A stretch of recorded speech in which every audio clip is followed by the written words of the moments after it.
Good afternoon, ladies and gentlemen, and welcome to Inside Sports, the second edition. This is Joe Mansolino with my co-host Paul Marini, and we will be talking baseball. Today's topic we're going to be discussing is the Hall of Fame in honor of the induction weekend, and Randy Johnson, Pedro Martinez, John Smoltz, and Craig Biggio being inducted. We're going to talk about players who we think should be in the Hall of Fame, players who we think shouldn't be in the Hall of Fame. And I have a lot of them. I have one or two. I have my fair share. I have some guys that I think need to be in there, and then I got some guys who I don't necessarily believe should be getting the tread, the wear and tear on their names that they're getting, and we'll get into that as the show gets on. We want to thank our sponsors today, the Butcher Shop on Fairfield Drive in Pensacola, Florida. Guys, if you're in the area and you want to get a great piece of meat, get a great steak, chicken, pork. And if you want something exotic, you got alligator, he's got buffalo, he's got deer. Who've ever had alligator, you know it's delicious. Go see Kevin and his family over at the Butcher Shop on Fairfield Drive across from Grocery Outlet. They'll be fair to you and they'll give you a great product. And again, we want to thank them for sponsoring the Inside Pitch.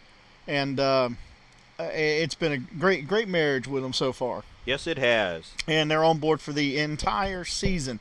So that's really cool. Also, anybody who's listening, if you want to get involved and you want to be a sponsor of this show, just give Joe a call, and you can get his information off our website. He's got an email address up there. You can shoot it to him, and when he's in the studio or the office, we can be sure to get to him, or we can have one of our sales reps get in touch with you about coming and getting on board, because without you guys, the show will not exist. That's for sure. So, Joe, we got just a couple days away, the Hall of Fame coming up, and we got some. I'm okay with these four, getting in this year. I'm very okay with it. I think these four are great. I think the three were dominant pitchers. Biggio, just a heck of an athlete, a second baseman, a catcher. I'm great with all of them. I think they really deserve it. Yeah, and Biggio, he really did it all. I mean, there wasn't a position that he wouldn't go play for. If you needed him and asked him to go do it, he just did it. He was the Pete Rose of his day. You give me a glove and tell me where I'm going to play, and I will contribute the best that I can. And, of course, Pedro Martinez. Anybody who can sit up there and has a problem with Pedro Martinez getting into the Hall of Fame, man, you know what you need to do. You need to give us a call and because we would love to talk to you. And if you're one of those people who doesn't like any of these guys, call us 850-435-4007. We'd love to argue with you. Absolutely. I think Randy Johnson, Pedro Martinez, and John Smoltz all deserve to go in on their first year. I was glad to see that it happened. And good vote. I mean, by awfully large percentages. I think Randy Johnson, 534 votes, 97.3%. I mean, that's telling you something. When that many sports writers agree definitely that you're ready to go, I mean, how do you argue? You can't argue with that, Joe. You just can't. Pedro, 500 votes, 91.1%. I mean, come on. You're talking about guys who had 4 or 5 guys, who didn't like them. And I was glad to see that with Pedro, because to have 91.1 in his first year is remarkable to me, because so many people, and you might be out there, really don't think that he belongs. And he does. And obviously the writers saw it, and I'm real happy for him. I was a little surprised with Smoltzy. I thought Smoltzy would draw better numbers than 455 and 82.9%. I'm really surprised. And then Craig Biggio with 454 votes, or 82.7. I think, I was doing some research during the week when me and you started talking about what kind of show we want to do tonight, and we decided, with the Hall of Fame week to do a Hall of Fame show. I started looking and researching it, and that is one of the closest ballots between a third and fourth inductee in the history of the Hall of Fame. It was, and Biggio was really close to making it last year and didn't. And now he's in, and very, very much deserved. He was just a heck of a player, always hustled, always worked hard, was willing to do, like I said, whatever he could to make the Astros better. Just a wonderful player to watch. Are you surprised that any of the others and where they finished in the balloting You look down the list and you look at guys like Mike Piazza and Jeff Bagwell, Tim Raines and Kirk Schilling. Were you surprised where they landed? I am. I'm surprised.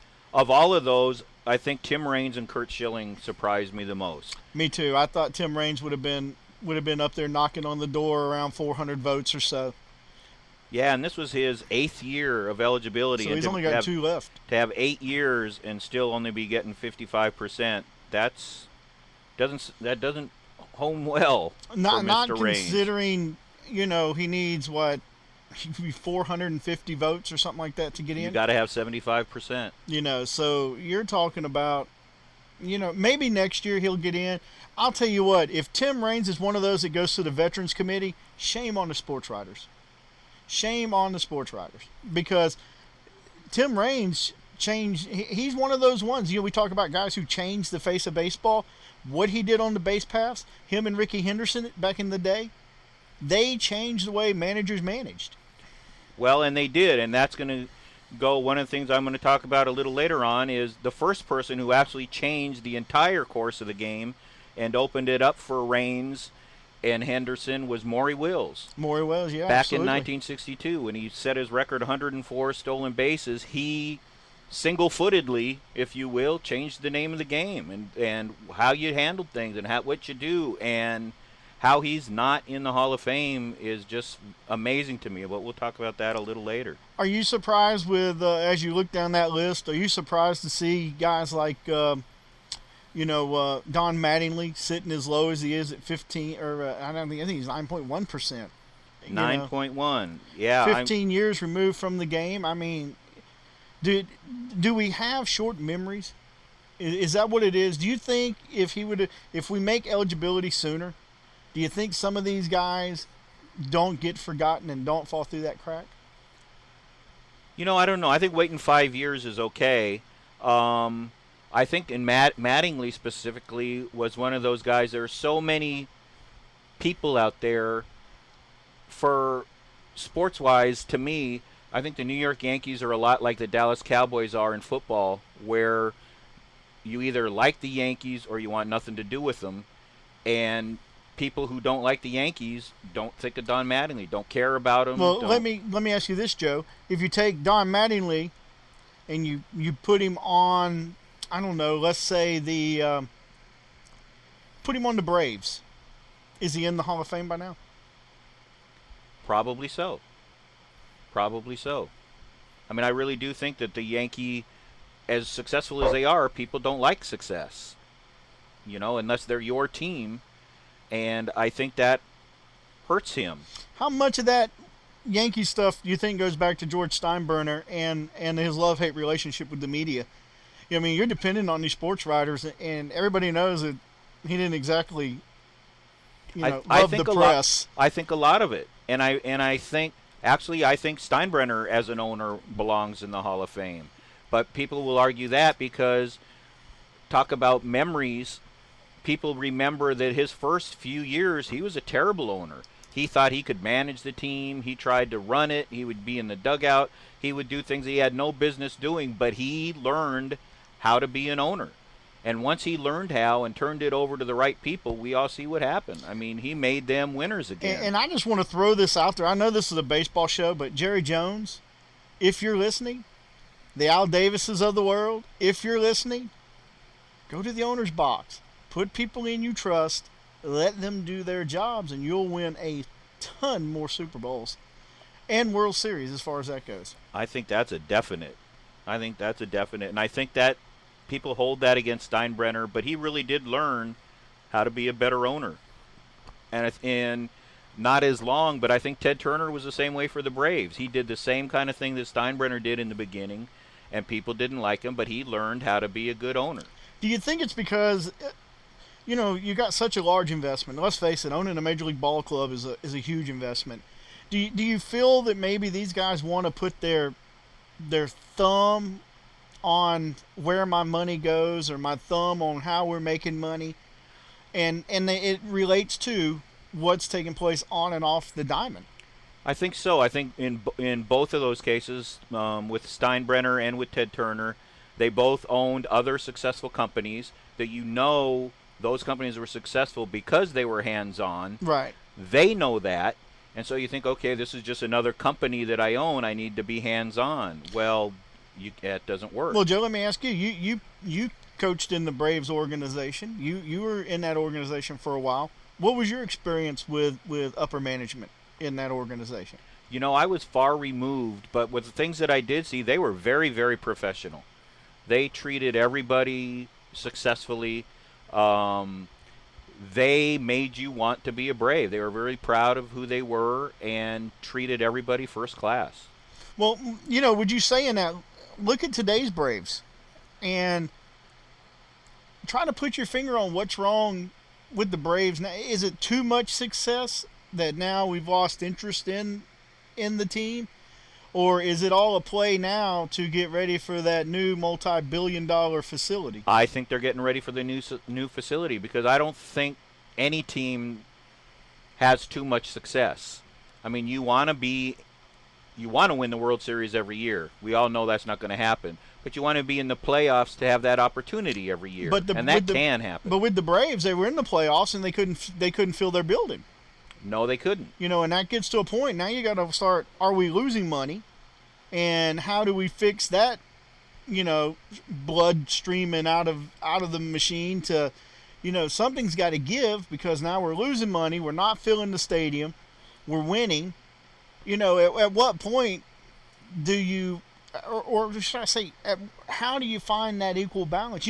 That would be we need to get Quint Studer on, the owner of the Pensacola Blue Wahoos, and talk to him about because he's got a successful ballpark, he's selling out games, and the team sucks. Yeah, they're not winning. They're on a little run now. I think they won 11 straight at home, so they're starting to make a move. They're either tied or in first right now, in for the second half.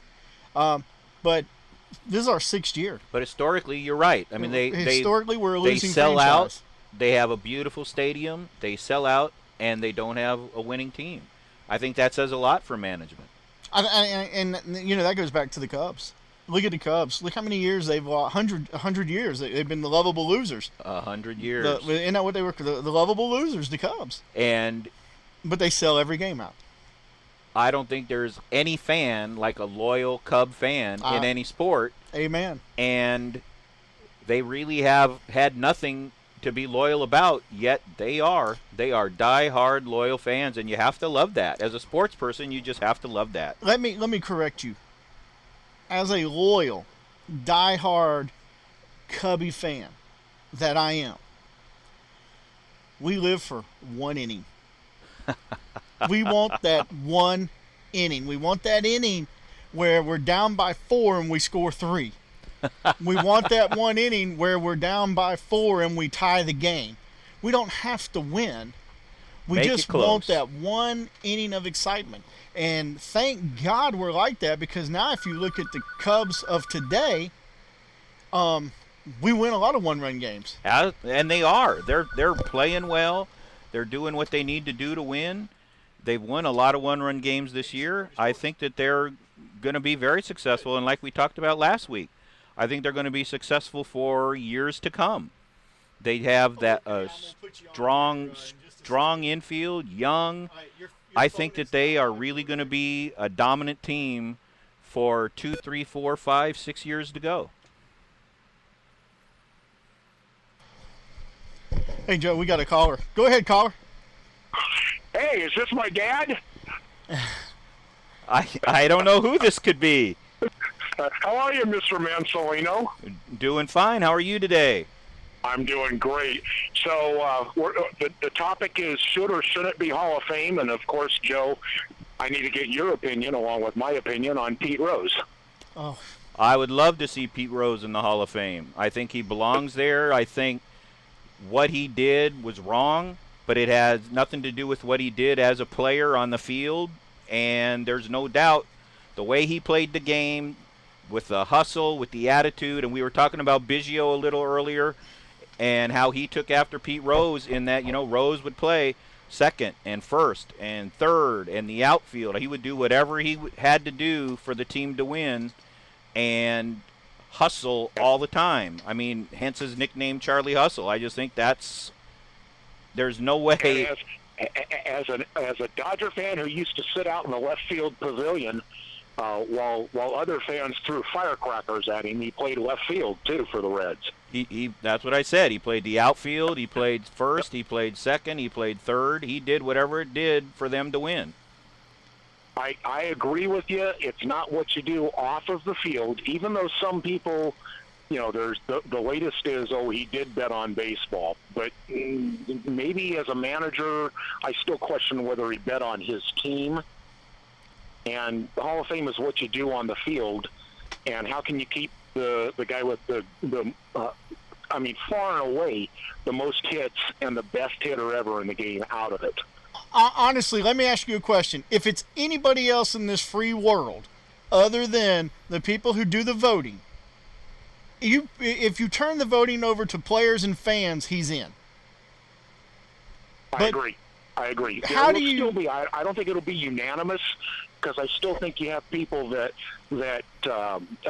maybe believe that any kind of betting on anything in professional sports, especially in your own sport, doesn't deserve it because there's guidelines for that. But and let's go back. One of the dirtiest players ever to play the game was Ty Cobb. Absolutely, he's sitting in the Hall of Fame right now. Absolutely, and he was an awesome, great ball player, but you never stuck,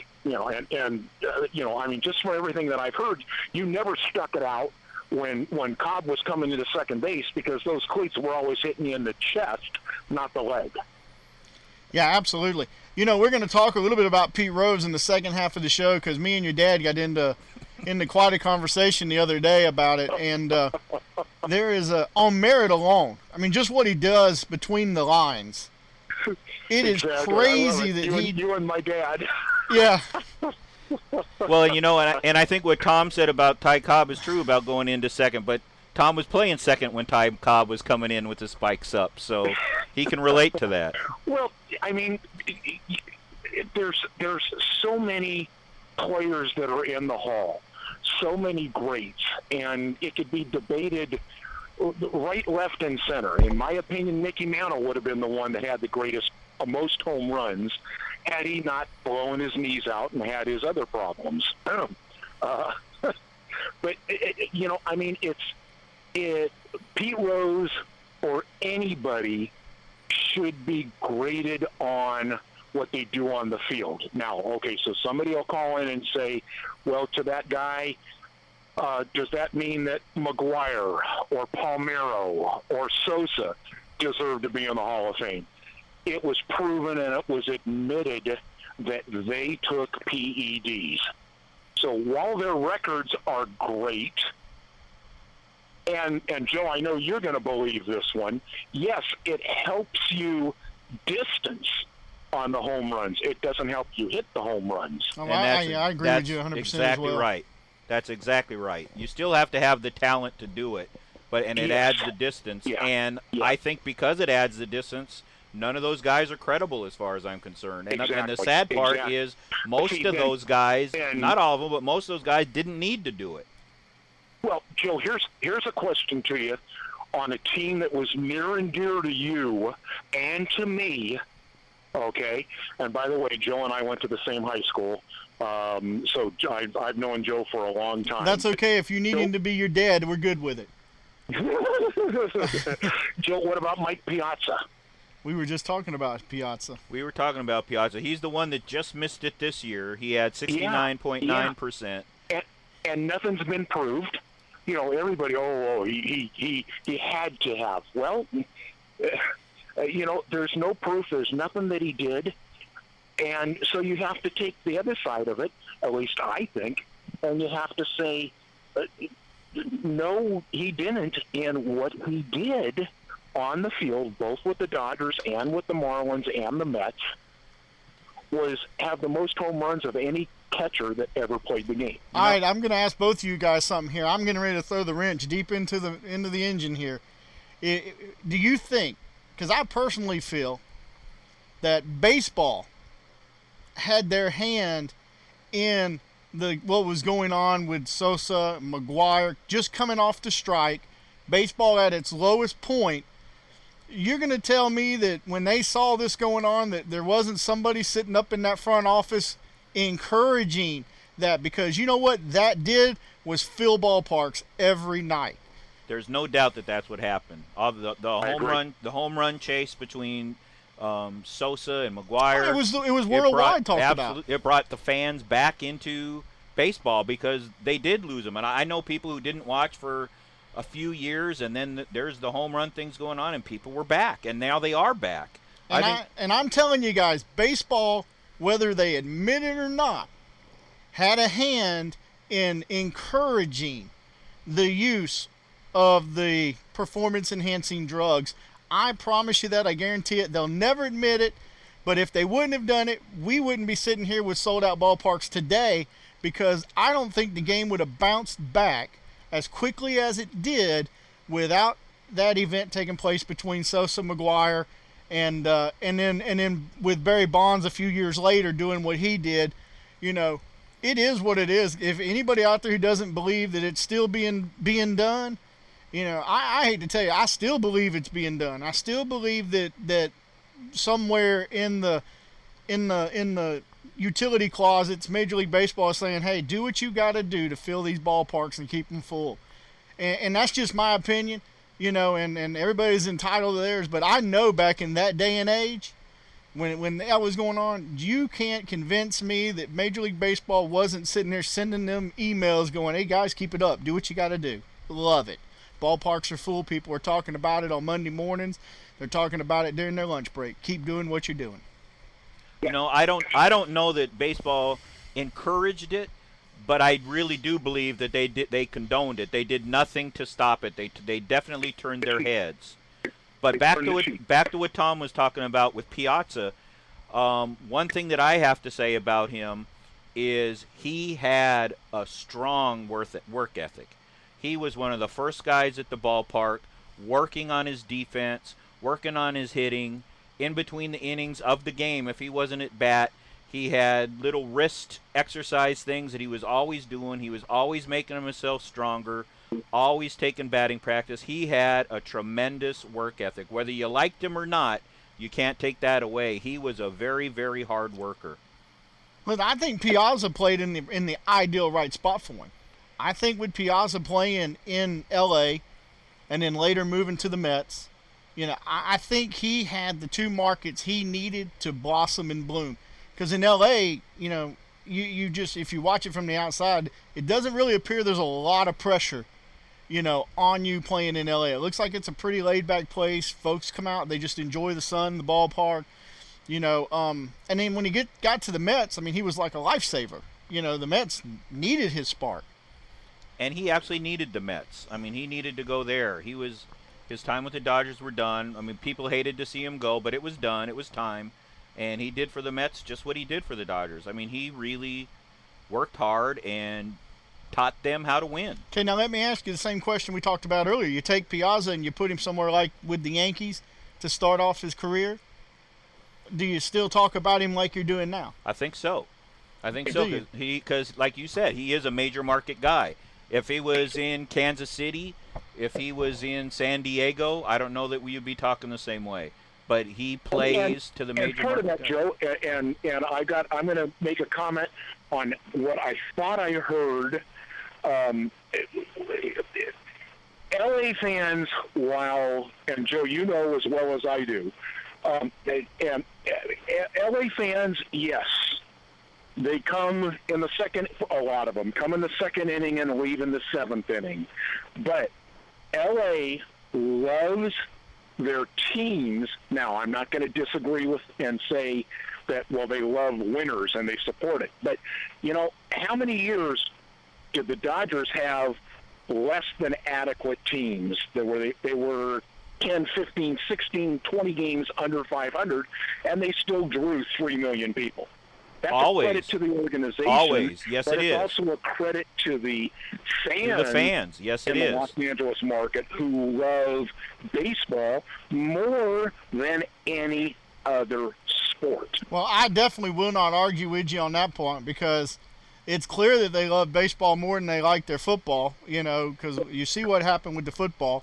And, I think the Dodgers and the way the organization is ran in LA, I think it's ran to the people of it's put together and built for the fans. Well, in the years that Tom was talking about, when the team wasn't winning, because they were used to winning in the 60s, the early, and they were always winning.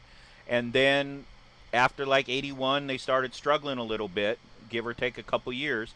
But the ownership, the O'Malley family owned the team, and like we were talking about with Steinbrenner and Ted Turner, O'Malley was the class owner who knew how to run a team, got the fans in, kept the prices down. You could still buy tickets for $5 when they ended up selling the team, and they ran it to be a family-based stadium, and that's exactly what people came for. So let me ask you both guys a question. What is it like to root for a team or be a part of a team that gives you more than one inning? It's a lot of fun. I'll tell you, the 60s, 70s, and 80s with the Dodgers was a real fun thing to watch. Don't you think, Tom? Oh, absolutely. I mean, growing up, I used to emulate Vin Scully calling games, playing what we called pitcher batter, which was a guy pitching the ball and you hitting in the parks, and then John Ramsey, who used to be the public address announcer, now batting number 7. I mean, it was a phenomenon, and I grew up, and I make no bones about this. I grew up knowing more about baseball than I did about school, and yet I became a successful businessman. I'm retired, but baseball and the Dodgers, I grew up as huge of a Sandy Koufax, Don Drysdale, Johnny Padres, Claude Osteen, and these are all guys, Joe, you know them, but these are all guys from the early to mid-'60s, yet alone moving forward into the 70s and into the 80s, and now with arguably, Kershaw, the best pitcher in baseball. But it was always a love of the game, and it was always, still to this day, a love of the O'Malley family. And a lot of people don't realize, and I know both of you guys do because you're fans, a lot of people don't realize that Walter O'Malley brought not just the Dodgers to California, but the San Francisco Giants to California. Yes, Horace he did. Stoneman. Yes, he did. And I mean, it was, New York didn't like it, but it was the dawning of a new era in California. And now we've got the Angels, we got the A's, we got the Padres, besides the Dodgers and Giants. Hey, Tom, listen, we got to go. We got to take some commercials, but we appreciate you calling in, my friend. No problem. Thank you. Thank you, Tom. We really appreciate it. Love the show. And matter of fact, I'm on my way to an Angel game tonight. Have fun. Enjoy. Tell Sosha hello. And have a great time. Thanks for calling. All right, guys. Thank you. Bye. Bye.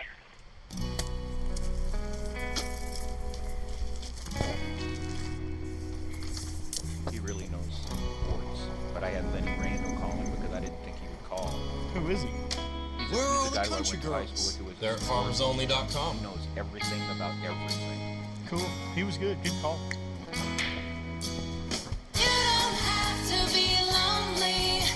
What I like about him is just he knows it all, not just about LA though. He could talk. Pensacola. He's like, Are well, you we can curious talk about any, our coast? any Go to visitpensacola.com for the latest information on Pensacola Beach and Perdido Key. Come enjoy 450 years of history. Our unhurried pace soothes your senses with art galleries, world-class museums, festivals, air shows, and great local flavors, all linked by miles of sugar white beaches. So come enjoy Pensacola. 8730. Many properties have waived cancellation fees and are offering money-back guarantees. Yeah, hold Call or on. Click visitpensacola.com. Asking for you. Hello. Welcome to Blues Angel Music. How can I help you today? You guys Hey, have hold on. a left-handed Taylor Coa Put you on 12 in. string? Yes, we do. Well, how about a MSA Sidekick pedal steel? Yes, we do. All right. How about someone that can teach me the banjo? Yes, we do. How about someone that can fix this? Yes, we do. I bet you don't have a drum set fish tank. Yes, we do. Blues Angel Music. We buy, sell, rent, fix, and teach any type of instrument you can think of. Do you sell band instruments? My son wants to play the trombone. Yes, we do. My son was a little rough with his trombone.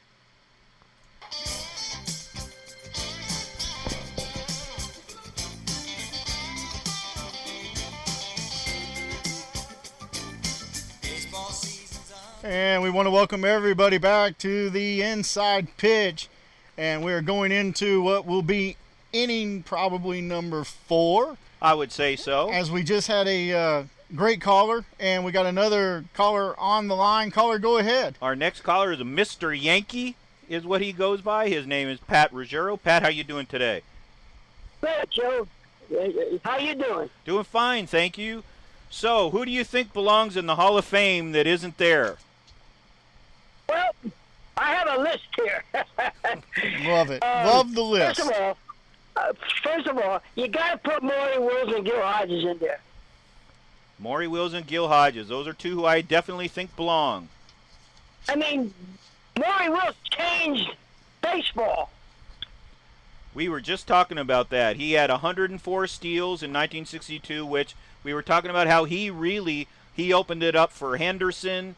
He opened it up for the base stealers of the world. He changed the way you manage baseball. He changed the thinking in baseball. And in that year, like he was the MVP in 62. He's a 5-time All-Star, an MVP All-Star, MVP of the National League, 3 times a World Series champion. How do you keep somebody like that out of the Hall of Fame? Plus, Joe, every one of those bases in that year, meant something. Right. He didn't just steal them to steal them. The Dodgers would win games 1-0 with Koufax and Drysdale pitching. They needed that one run, and Maury got it for them. Another guy, of course, is Gil Hodges. He was the backbone of those Brooklyn Dodger teams. Very much so, and look how many of those guys are in the Hall of Fame. Campanella, Snyder, Pee Wee Reese, yeah, and Hodges was an All-Star 8 times, 3 Gold Gloves, 3 World Championships. He has more hits than 3 of the Hall of Fame first basemen, more home runs than 11 of them, and more RBIs than 4 of them. How is he not in? And plus, Joe, he was a great manager. He pulled off one of the great World Series of all time, 1969 Mets. The amazing Mets from 1969, managed by none other than Gil Hodges. Absolutely. And bench coach Yogi Berra. What a combination, and his bench coach Yogi Berra. Must be in the front row. Now, a couple other players, Joe. How about Tim Raines? You talk about a guy that had 700 steals. The guy was a solid outfielder, a terrific hitter, leadoff hitter, arguably one of the top 5 leadoff hitters. And he's running out of time, by the way. He's got 2 years left to get in before it goes to the Veterans Committee. Well, yeah, but he doesn't have enough points though. Even if you project that. No, in 2014 he had 46.1% of the vote. And then this year it jumped up to 55, but 55 is nowhere near the 75 still a long ways away. Right. And how about Lee Smith?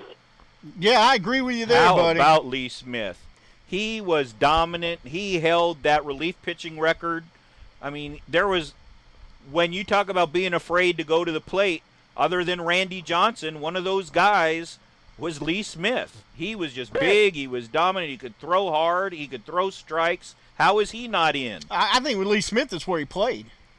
I really do. He played a lot of his career in Chicago, which is, you're not winning World Series, you're not winning playoffs games, you're not doing, Therefore, you're not an MVP. Right, and therefore you're forgotten about by the sports writers. That's why I get back to saying I think some of the voting needs to be turned over to the players, managers, and give a small percentage to the fans. And because you've got rabid fans, man. I mean, you got Mr. Yankee, you got myself, you got you know, who are fans of baseball. Not necessarily want to dilute it for their own guy, but they want to see baseball end. And you're leaving the majority of baseball, guys who made a difference, guys who contributed to the community they lived in when they were there, guys who are all around respectable, good role model type guys, and I hate using the word, but it is what it is. I think role models are important. Those guys get left on the wayside. They do. Now, how about Joe, your favorite manager, Billy Martin? How is Billy Martin not in the Hall of Fame? I mean he managed the Yankees, what, 75 times? Yeah, they were great managers. But you can't tell me Billy wasn't as good as these guys. Hey, anybody that can get fired on the weekly basis and still get his job back deserves to be in the Hall. I mean, George Stein, he fired him every week. Every time he turned around, he was being fired. But like we talked about, then George learned how to be an owner, how to be the owner, and let it go. And in my opinion, Billy Manager was the best manager in baseball, bar none. Better than even Tony La Russa. How about George himself? He's not in the Hall of Fame yet. Well, we talked about why we think that is. I think a lot of that has to do because of his early years as an owner. You know. But still, he's got the most wins as a. But 7 World Series wins. Come on, the guy. I'm not. Take care of his players. Mr. Yankee, I don't have a vote here. Get him, Mr. Yankee. I don't have a vote in this horse race. I'm just telling you that the reason George isn't there is because the people who do have the votes weren't given what they wanted by Steinbrenner. They weren't allowed the interviews. They weren't allowed the things they wanted because he micromanaged everything so badly. And they don't. Sports writers don't forget.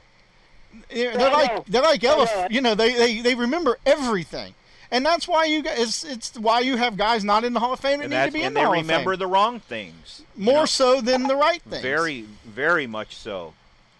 How love this guy. Won 383 games. No, 283 games. Sorry, and 13 Gold Gloves, and still not in the Hall of Fame. Jim Cott. Jim Cott. Yep. He's a definite. And he's not in there yet. He's now waiting for the Veterans Committee to put him in. He's not even eligible anymore. But how about you win 280 games, Gold? You know, a lot of players, as soon as they allow defensive guys in, you got to look at these. You got to look at them all. Jim Cott may have been one of the best defensive pitchers in history.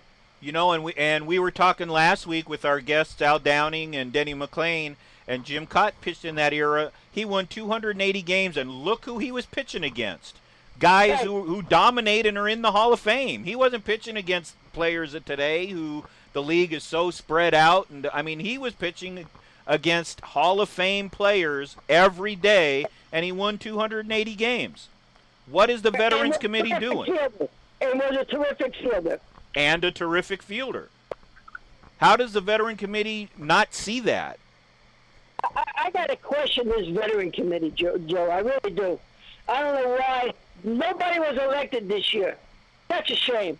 It is a shame. They should be getting 2 or 3 guys in every year because the guys we're talking about are out there. How about these next 2 guys? And these are Don Mattingly was arguably the best fielding first baseman of his era. 9 Gold Gloves. He won a batting title. He won an MVP. All right, he was in 1 playoff. But he should be getting a look at. And he had 9% of the votes this year. That's a travesty, by the way, Mr. Yankee. That's a travesty. This guy was a great ball player. Yeah, that's an absolute travesty that Mattingly gets washed over every year. Now let me ask you this: do you think he was the best player on his team? Yeah. And one more guy. How about Keith Hernandez? 10 Gold Gloves. Yeah, Keith. MVP. That's another one. World Championship. Come on, the guy was a terrific ball player. He's involved in the drug issues. Yeah. All right. But still, shouldn't he qualify on his playing days? He was taking the drugs while he was playing. Well, See, but I'm telling you, I understand, but is that enough to keep him out? But I'm telling you, Mr. Yankee, I'm telling you, and I said this earlier. I honestly, in my heart of hearts, believe Major League Baseball was encouraging them to use these substances to improve their play, to put butts in the seats. You can't tell me they didn't. They were hurting. Major League Baseball was on the verge of losing everything. They needed these guys to be out doing what they did. They wanted these guys to be out doing what they did, and they encouraged these guys to go out and do what they did, whether they stand up and say it or not. A real fan's going to sit there and tell you that baseball was dead. Baseball was dying. It was no longer putting 3 million people in a stadium a year. It was no longer. I mean, even the Cubs weren't selling out, and the Cubs sell out, for paper bag night. Well, and I think when world wars can't stop a baseball season, and then a player's strike can, absolutely, there's something wrong. 1994 ruined baseball. Well, that was, Joe, and we talked about this. That was Bud Selig. That should have never happened. Because he should have never been a commissioner, because he was a stinking owner. Never should an owner ever be a commissioner of any sport, because they have a vested interest in the bottom line of that team. Whether you sign it over to your daughter or not, you still have an interest in the bottom line. You still have an interest in how many butts you put in the seats, and you still have an interest in what baseball does. Bud Selig should have never, under any circumstances, been allowed to be the commissioner of anything other than the Brewers. And I think the three of us feel that way. Didn't he allow the Brewers to stay in the National League? Yeah, he brought them into the National League. They were an American League team, and he brought them in. Right. Yeah. Right. And then he brought them over to the American. Oh my God, to the National League. Oh boy. and then he switched out Houston and put Houston in the American League. Right. I mean, listen. I don't care what anybody said, Mr. Yankee. Baseball, in itself, is its own worst enemy. Because if you look at the things they're doing, and I know that 2 weeks ago we had Denny McClain on, and he said, "No, baseball fixed baseball." Baseball has never fixed baseball. Baseball has done everything they can do to destroy the tradition and what made baseball great, and they're still doing it. You don't speed the game up. Baseball is the only game in the world without a clock. Why all of a sudden are we trying to do ball games in 2 hours? It's not designed to play that way. No. And we can, listen, Major League Baseball, the front office and the folks running Major League Baseball can find a way to screw it up, and they will. And as a traditionist, I love the way the game was when I wasn't around to see it. I didn't see baseball in the 60s, and I didn't see baseball in the 50s, back in the golden era, when men got out and played the game because they loved the game, not the paycheck. And now, after the game, they went to work and did their real job. And now today, it's the opposite. And the one thing, what made baseball in the 50s, 60s so great was the Dodgers bringing in Jackie Robinson, and absolutely, and we had the mixture of all the great players. That changed, as we know, not only baseball, but the world. If it wasn't for that, there wouldn't have been the civil rights movement. Jackie Robinson and Branch Rickey with the Dodgers changed the world. And he still don't get enough credit, Joe. No, he doesn't. And I really, really agree with that wholeheartedly. And I'm going to tell you guys something, too, because I don't want him left out of that conversation.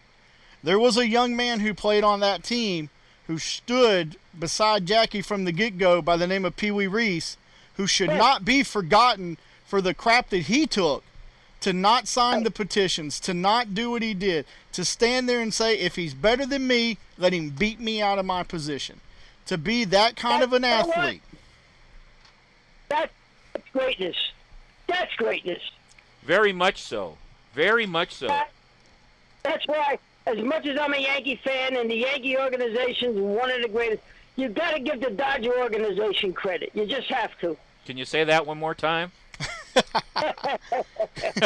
Hey, Mr. Yankee, you better stop because Joe's starting to pat himself on the back now. He may throw his shoulder out. He may have to go on the IR. No. Hey, let's speaking about your Yankees, let's go with one more guy. The big question: do you think A-Rod belongs Belongs where? In baseball? in the Hall of Fame? No.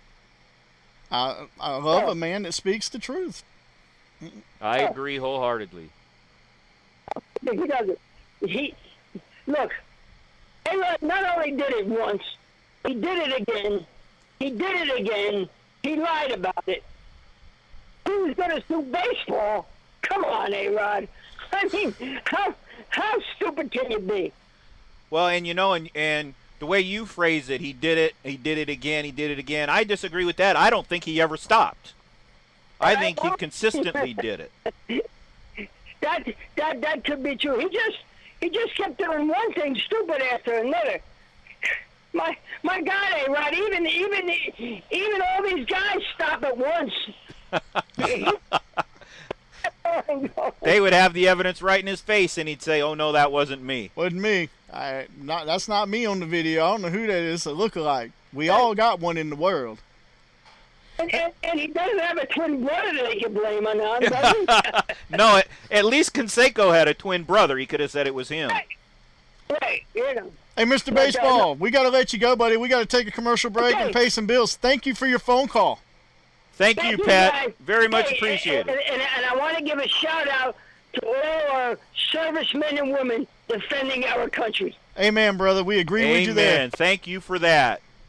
You have a good one, and thank you for calling in. Thank you very much. I really loved it. All right. Thank you. Bye.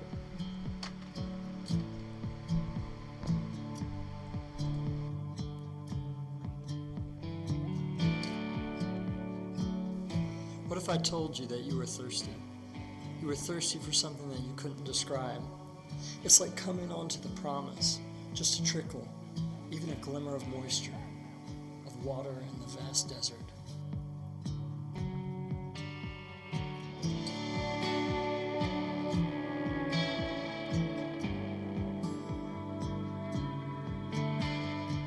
What if I told you that there's a fountain beneath you, like a river flowing deep and blue and cold, that if you found this, that you could drink like a kid who drinks glass after glass of water from the tap after playing kickball all day in July? What if I told you that others would run with their tin cups and ladles, their pots and buckets, their hopes, fears, regrets, pasts and futures, up to your side just to catch some of this water? What if I told you that there is more for you? There is more for us. There is more for this desert. Wind is blowing from the corners. Bones are rattling in the dust. Wind is blowing from the corners.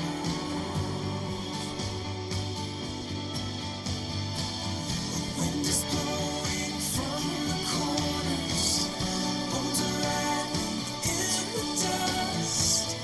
Wind is blowing from the corners.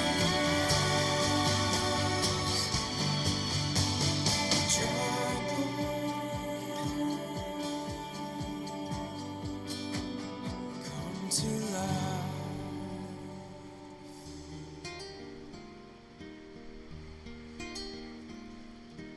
Little boy in a baseball hat stands in the field with his ball and bat. Says, I am the greatest player of them all. Puts his bat on his shoulder and he tosses up his ball. And we want to welcome everybody back to the Inside Pitch. And Joe, what a show we've got going on today. And that song is a perfect segue into what we're talking about. Because what we're talking about are the greatest. They are the greatest. And in the greatest sport, the greatest Hall of Fame of them all. And I want to talk about a couple people who I think really, really belong. I want to start off with the Braves' Dale Murphy. How do you keep him out of the Hall? a 7-time All-Star, 5 Gold Gloves, won the National League MVP twice, 4 Silver Slugger awards. How is this man not in the Hall of Fame? He has more home runs than 14 of the center fielders that are in. He has more RBIs than 7 of the center fielders that are in. How is Dale Murphy not in the Hall of Fame? Well, you got to ask yourself, how's that possible? Because again, we get to looking at these guys who are obviously have the pedigree. They obviously have the credentials to be Hall of Famers, but yet somehow fall short. And if you're the Veterans Committee, how do you look at somebody like Dale Murphy and go, he just wasn't good enough? And like we said with Pat, I think the Veterans Committee should be ashamed of themselves. There are guys who deserve to be in the Hall. How do you not get somebody in 2 or 3 every time? They only meet every 3 years. How do they let that happen? Another one is one of your Cubbies, Mark Grace. Absolutely. Probably the best all-around first baseman I feel to ever play the game. He was something. I mean, 3-time All-Star, 4-time Gold Glove, a World Series champ. And he is one of those guys that's a living trivia question. And people don't know this. Mark Grace had the most hits in baseball in the 1990s. He had 1,754 hits, a lifetime .303 batting average, and again, he has a better average of all the Hall of Famers were first basemen. He has a better average than 7 of them, and there were only 19 Hall of Famers that were first basemen. He has a better average than 7 of them, more hits than 10, more home runs than 8 of them, more RBIs than 3 of them. How is Mark Grace not in the Hall of Fame? But yet he's not good enough to break bread with those guys. No, and again, does that go back to your? It's because where he played in Chicago. He played and in Chicago, and then he played in Arizona, which was at that point an expansion. Right. So you're playing again with teams that do not have. Listen, you know who follows the Cubs? Honestly, you know who follows Chicago? Cub fans. That's it. Yes, they do. That's it. You don't get. Listen, you pick up USA Today and you don't get the Cubs on the front page, even though they got probably the best infield in baseball right now, arguably. Somebody's going to want to argue with me, and that's fine. Call in, we'll argue. But why do teams like the Cubs, like the Brewers, and go look you look at the guys in the Hall of Fame. You look at teams, Cubs, Brewers, Rangers, some of the older ones, the Royals. Go look at some of those teams, and I guarantee you the other teams that are in the major markets have 2-to-1 Hall of Famers in the Hall to those teams. And I'm sure that's true. And the numbers are, and I guarantee you, their numbers. Somebody do the math.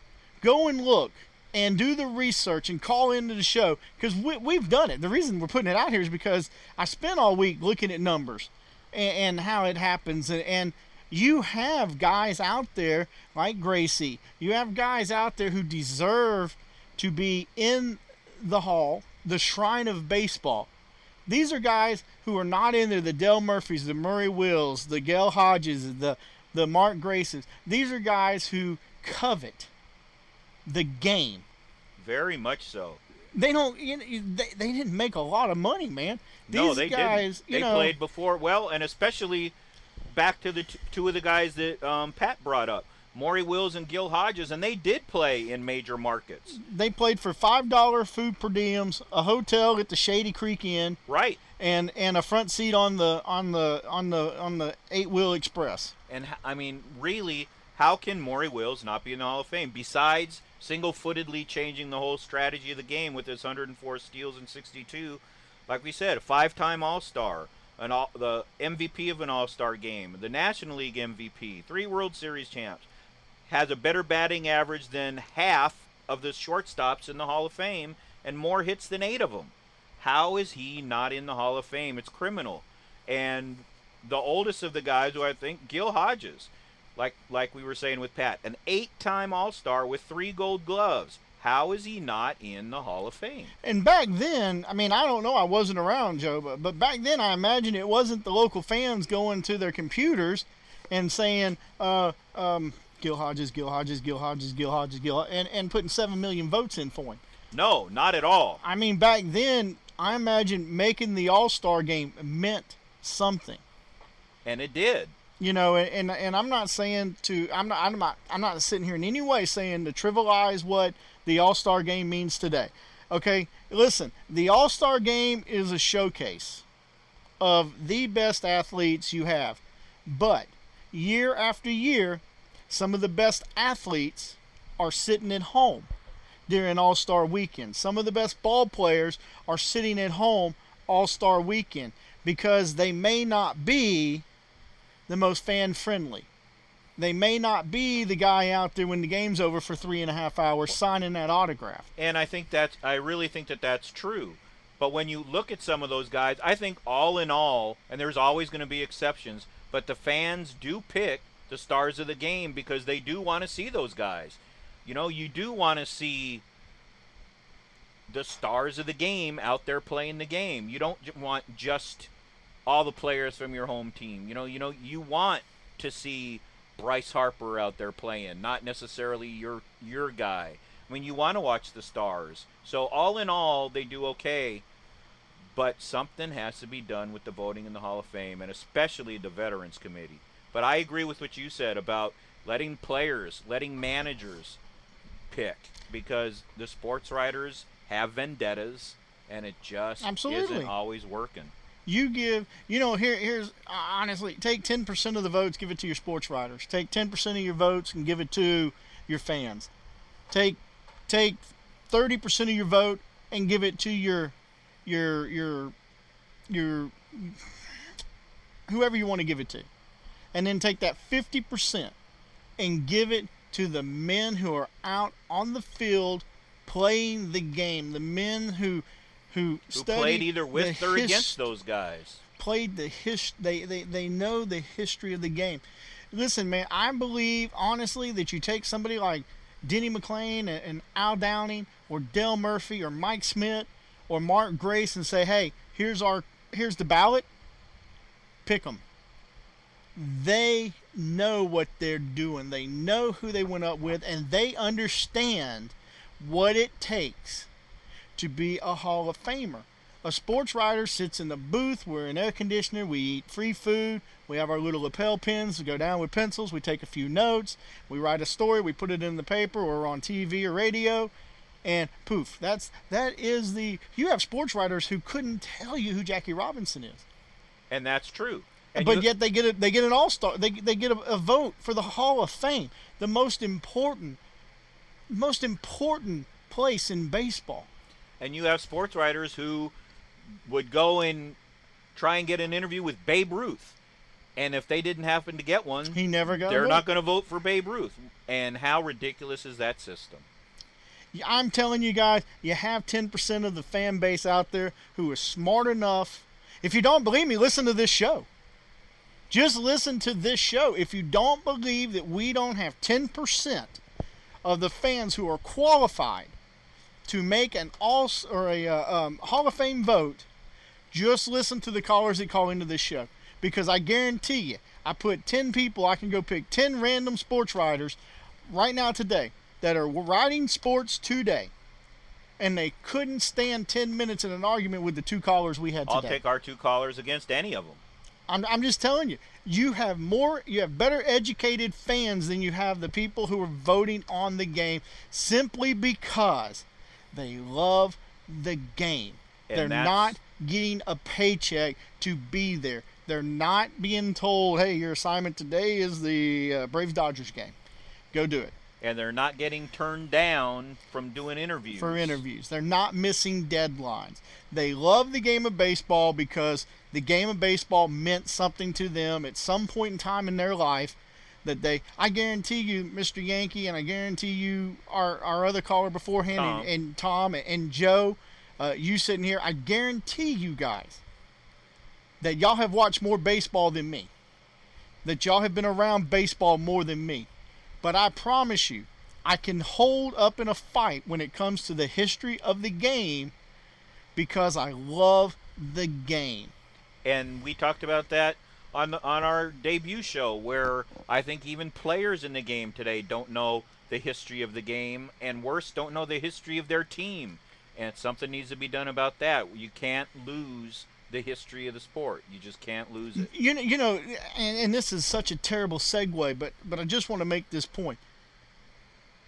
Professional wrestling, professional fighting entertainment, or what, the WWE, those guys, when they come through the schooling and they come through the training camps and all of that, to be on Monday night or Thursday night or Sunday night on major television, have to know the history from the start to now before they can get on. It is required.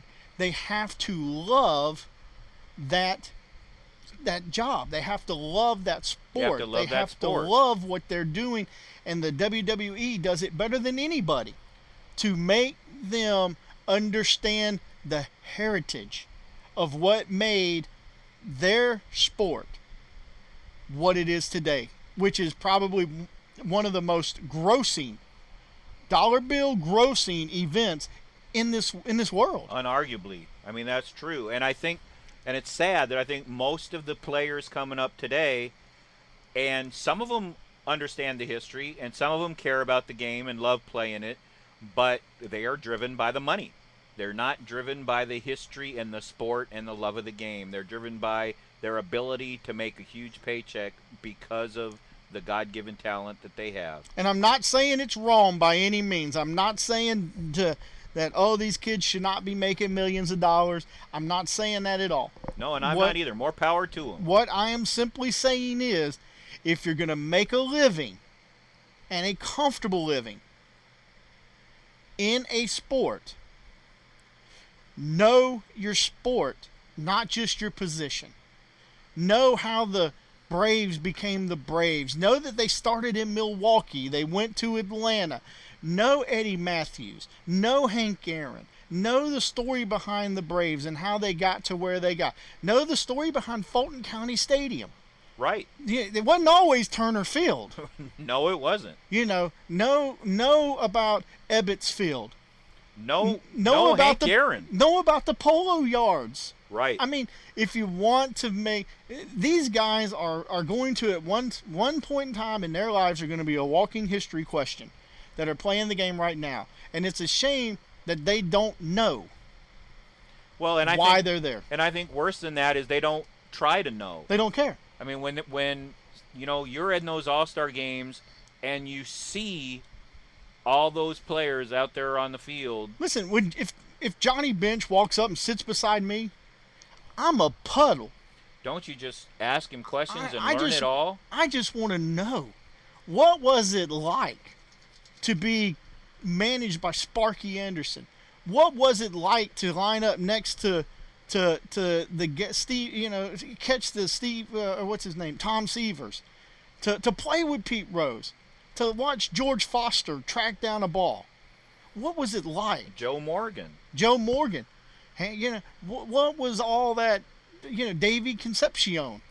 They were, the Big Red Machine was tough. Ask these guys, Carlton Fisk. Hey man, when you hit that home run, when you hit that ball in Boston and you're going down the line, what is going through your mind? What emotion are you feeling? Baseball is an emotional game. It is a game of highs and lows and peaks and valleys. And if you're a Cubs fan, you know it. Because we get one inning a game where we're up on top of Mount Everest. And the rest of the time, we're down in the valley with the, picking peas and stuff. But I don't think that's for long, though. I think I don't the Cubs either. are on the trail. But what I'm saying, Joe, is why not? You are there.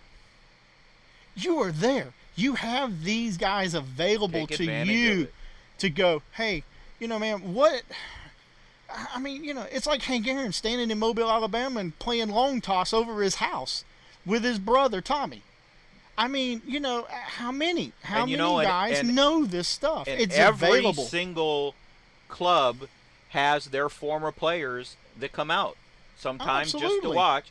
And the players just don't take advantage of that I mean, fact and pick their brains and learn the history and ask the questions. Obviously, Denny McClain still has a passion for the Tigers. Oh, very much so. So if you're playing for the Tigers, how do you not take that guy out to lunch and say, hey, Denny, I just want to know what it was like to play when you played? And they should. How do you not spend an hour with this hero? Back then, he was a hero. Oh, yeah, and You just know. so knowledgeable and knowing how to pitch. How do you not sit there and say, why did you think this? What do you do here? And learn from these guys? And they just don't do it. And I really think a lot of it is because they just don't know the history. They don't know who they are. They don't know what they've done. They don't know why. They don't know why they're standing where they're standing. They don't know why. They don't know why when you call and say, hey, man, we might get, I'm trying to get Dale Murphy to come on the show.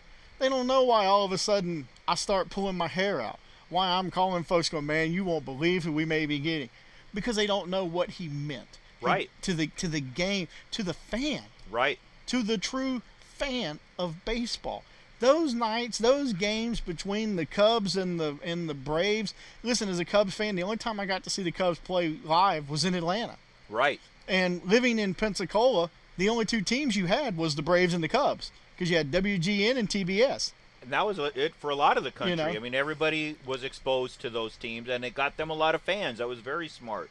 So, you learn this thing. I still, to this day, I think about guys like Ryan Sandberg, Ron Santo, Ernie Banks, Billy Williams, and I'm going to throw names, Ivan De Jesus. Very much. Ron Say with his broken down legs playing third after the Dodgers thought he was washed up. And he still did it. Leon Durham. Gary Matthews after the Braves said, we don't want him. They said, sorry, Sarge. And I mean, these are guys that shaped the very core of what the Hall of Fame stands for. And that is the sad part in what me and you are talking about today. These guys getting out or not being in or not being considered because of X, Y, and Z. Pete Rose not getting into the Hall of Fame. I don't care if he bet on two little girls skipping rope. I really don't, because I dare anybody to watch film of Pete Rose and show me one game, one play, one inning that he took off. It's a shame, because he really played the game the right way. But again, we go back to the writers, and he wasn't always good with the writers. And that's not what we're going back to here. Here we're going back to baseball saying, no, you can't vote for him. Right. You can't vote for this man because he broke our covenant law of not being able to bet on baseball. And you know what? Well, the same rule is you can't just take the drugs, only but look one. what happened. He's just the only one, and don't kid yourself, people. He's just the only one that got caught. And that could very well be. I mean, I hope that's not true, but I'm not stupid enough to think it isn't. That could very well be. He's just the only one who got caught, and they said, look, we're going to make an example out of Pete Rose because everybody knows him. Pete Rose is huge. Pete Rose is the face of baseball. He is the hit king. And I'm telling you, it's what happened. They made an example of the wrong player for the wrong reasons. You know what? Ban him. He's 60. What is he, 65 now? 62, 63, somewhere in there? Probably late 60s. Give him an opportunity to be a part of what's going on in Cincinnati. They need him right now. Did you see that All-Star game when he came out and the Absolutely. reception that those fans gave Absolutely. him? I mean, did you see Johnny Bench give him a hug? He belongs in the Hall of Fame. Listen, There's I'm no telling doubt. you, Pete Rose is good for baseball. Whether you like him or not, he bet on the game, okay. But he was the game. And even, even the bets that theoretically they say they could prove that he did on his team, he never bet against his team. It doesn't matter to me, Joe. I'm telling you, show me one play. If you show me one play, I'll shut up. I'll never say Pete Rose's name again. Show me one play where that man led up. Show me one play where he wasn't barreling head first into second base. Never. Show me one play where he wasn't, gritting his teeth because he was running faster than his body allowed him to run. Never, and that is how he ran. And I'm telling you, show me one play that Pete Rose said, I'm just going to take this one off because I need them to score. And you won't do it. Never, ever happened. You're not going to do it. I challenge anybody listening. Matter of fact, I challenge Major League Baseball. I challenge Major League Baseball, find me one play that Pete Rose laid down. Never. And those of us who were able to watch him play, even when he got a base on balls, he didn't even walk to first. No, he ran. He ran to first. You don't see that today. You never saw it then, except for him. He was always hustling. Just loved the game, knew the history, and is being robbed from being in the Hall. Well, I'm telling you, it is an absolute shame. It shouldn't happen. It should not happen. It has happened. There's nothing that we can do to change baseball's narrow mind. It's a very narrow vision.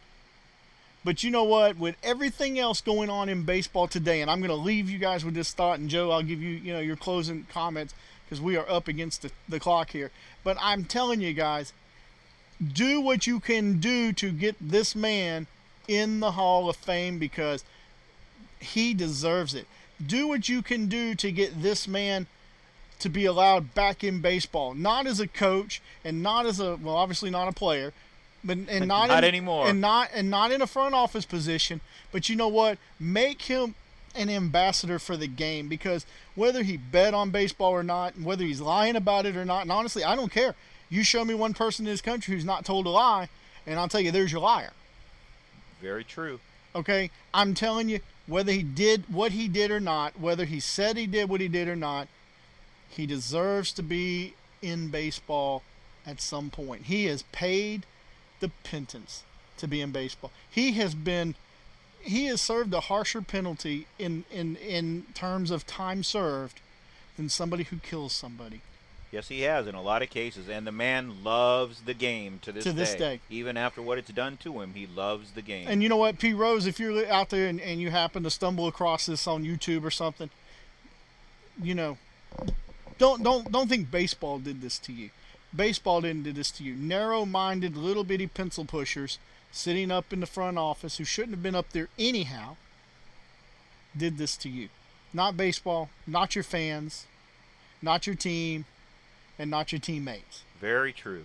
And that's all I got to say, Joe. I'm going to leave it with that. I'm going to let you wrap it up. We got just about 10 seconds. And, guys, we'll see y'all in 2 weeks. All right. I'd like to thank everybody for listening. I'd like to thank Tom and Pat for calling in. Everybody have a great day, and thank you for listening to Inside Pitch with Joe Mansolino and Paul Marini.